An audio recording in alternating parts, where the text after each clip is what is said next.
Are you losing distance on all of your golf clubs? Is it an ongoing issue? Is it an issue that's getting worse? In this video, we're going to be talking all about the cupping of the lead wrist, how it affects the club head, how it affects your golf ball, your striking, the outcome. And in this video, I'm going to give you a really good fix and a couple of checkpoints to get rid of cupping your wrists, because it can be a disaster. If you're new to the channel, please do hit the subscribe button, hit the like. Also, if you're interested in online golf lessons, drop me an email, andy@andycartergolf.com.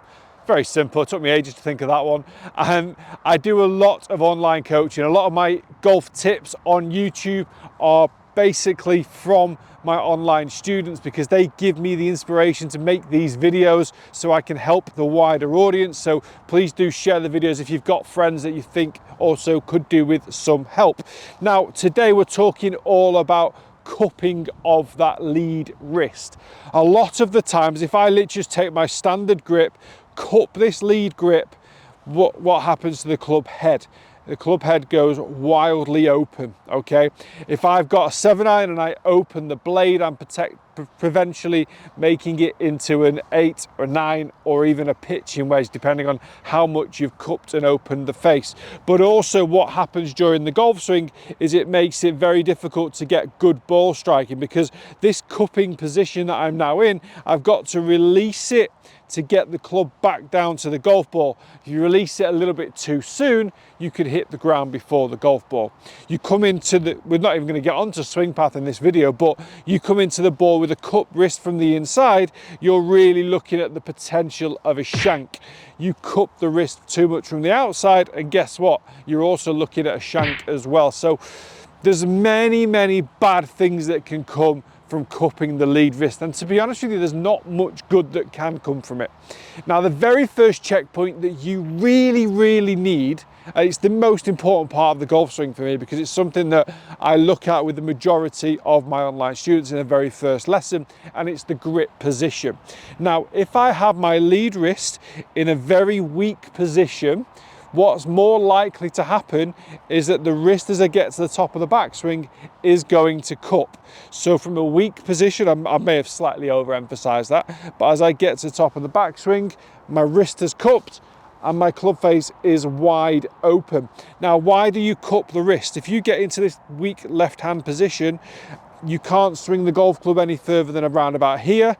This lead wrist will cup to allow you to swing further, and that's one of the other common faults that we'll talk about later, and therefore we're in a world of trouble. If I have a grip that's a little bit too much on the strong side, then it's not too bad, but I can get a lot of cuppage, but it might not affect the face as much. So I could have a super strong grip on my lead hand, I'll create a cupping action, but the face may not be too bad. And I say that because even if you do open the face a little bit because of the cupping action, your wrist is in a strong position, which gives it the opportunity to square up easier than if it were in that weaker position. But again, we're looking at perfect timing, a very good swing path, and just a very good day to consistently be able to pull that one off. So I'd often urge every golfer to get a golf grip that's as close to neutral as possible, okay? So with that, the lead hand, we can see 2 knuckles, the line between index finger and the thumb is going to point up to the trail side of your body, so the trail chest, for me, the right side, my right chest. And I'm going to make sure that as I take my grip, I'm as neutral as possible. Now, as I take the club away, I want to still maintain a relatively straight angle between my knuckles and my forearm. Now, what you can actually do, and I've done this in the past, if you get a really small 15cm ruler or a pencil or something, and you pop it down your watch, it's a really nice way of just checking to make sure there's not too much cupping. Also, there can be a little bit of cupping, and if you do that method, it's going to really stop you from creating any sort of flexion whatsoever, which is not the worst thing in the world. So you take your normal grip.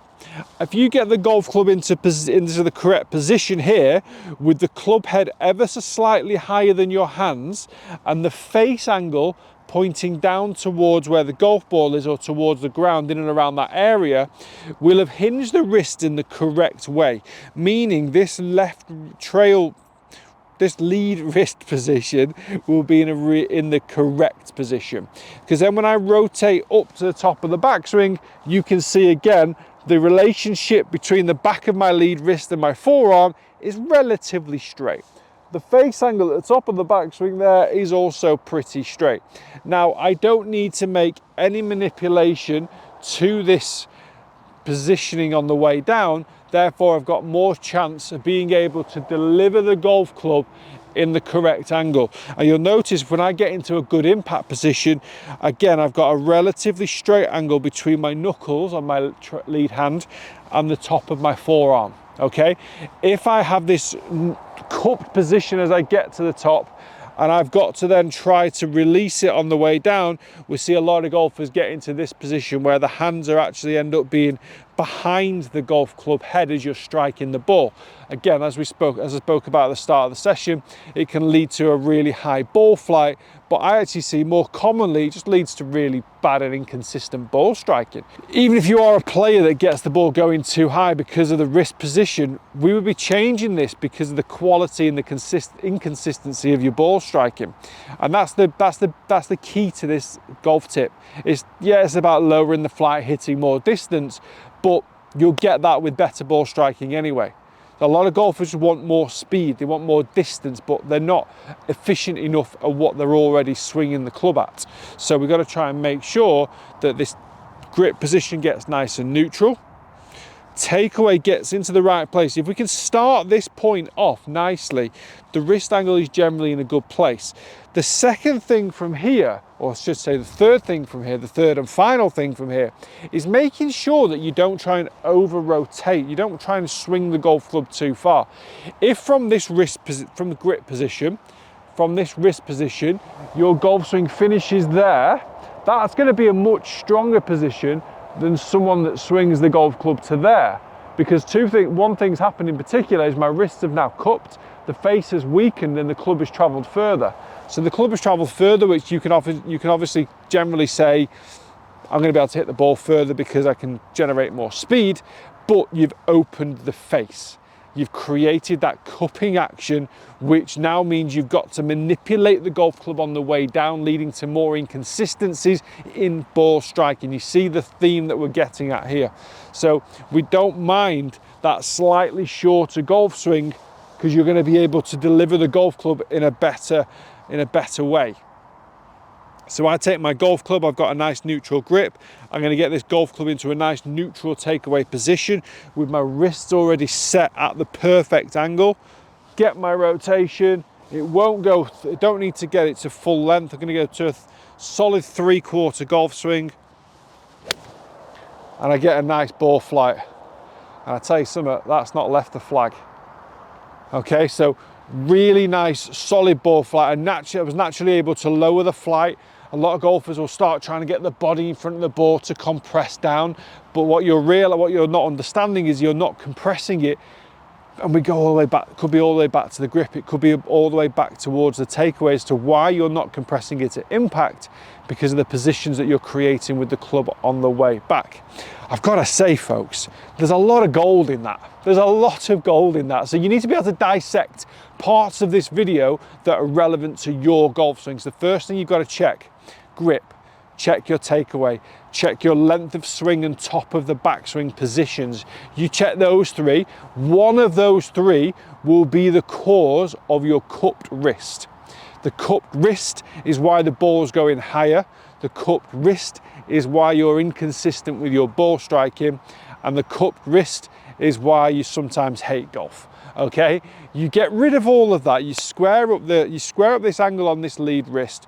Will naturally hit the ball lower, further. You swing it shorter. You'll have a more efficiency of ball striking, which means the ball will go further as well from that perspective. And we're just going to all round start loving golf again. That's where you have it, guys. Thank you for watching. Hope you've enjoyed the video. Hit the like, hit the subscribe, comment below. Are you a cupper?